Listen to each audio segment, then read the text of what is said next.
Important फॉर्मूले जो हमारे एग्जाम में बहुत इंपॉर्टेंट है। Formula number 1, quantisation of charge which is equal to Q upon N E.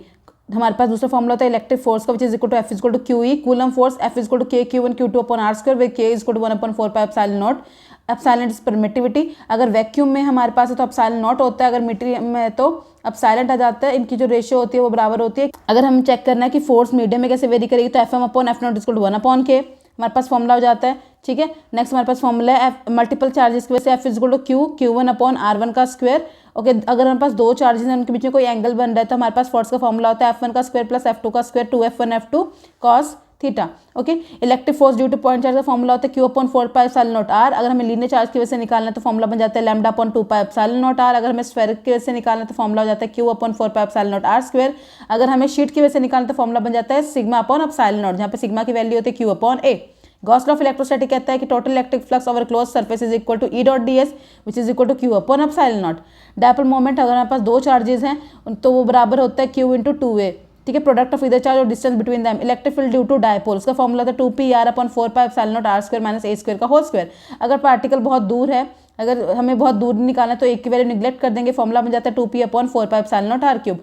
Dipole moment equatorial line पे निकालने का formula pr upon 4 pi epsilon not r square plus a square का whole square at a very large distance. Formula बन जाता है हमारे पास p upon 4 pi epsilon not r cube. अगर किसी एंगल पे निकालना है तो फॉर्मूला बन जाता है p upon 4 pi epsilon nought cube r cube 1 plus cos square theta. Torque निकालने का फॉर्मूला p साइन थीटा और p cross vector cross e vector. Potential energy निकालने का formula minus P E cos theta 1 minus cos theta 2। Important formula है ये भी। Next formula electric potential का which is v is equal to w upon q। Electric potential at a point is equal to q upon 4 pi epsilon not r। Electric potential at axial line is equal to p cos theta upon 4 pi epsilon not r square. अगर theta की value 0 है तो cos नहीं आएगा, cos theta की value 90 है तो वो चीज़ बन जाती है 0। Electric potential due to sphere formula q upon 4 pi epsilon not r।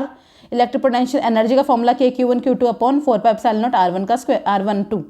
Okay, next capacitance of a parallel plate capacitor formula होता है हमारे पास पैरेलल प्लेट के लिए c is equal to epsilon naught a upon d। अगर हमारे बीच में dielectric रखा है तो फॉर्मूला बन जाता है epsilon naught a d minus T 1 minus 1 upon के, जो कि डाइलेक्ट्रिक यहाँ पे जो t है वो डाइलेक्ट्रिक की थिकनेस बन जाती है और k जो है वो डाइलेक्ट्रिक कांस्टेंट है।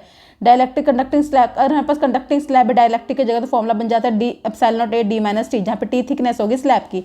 Energy stored in capacitor u is equal to 1 upon 2 cv square 1 upon 2 qv 1 upon 2 q square upon c।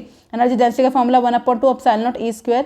Capacitor in parallel c1 plus c2 plus c3 का बन जाता है। कैपेसिटर अगर सीरीज में हो तो फॉर्मूला बन जाता है 1 upon c1 plus 1 upon c2 plus 1 upon c3। अगर हमें कॉमन पोटेंशियल निकालना है तो फॉर्मूला बन जाता है vc is equal to c1 v1 plus c2 v2 upon c1 plus c2। ये थे चैप्टर 1 के इंपॉर्टेंट फॉर्मूले जो आपके एग्जाम में जरूर देखने को मिलेंगे।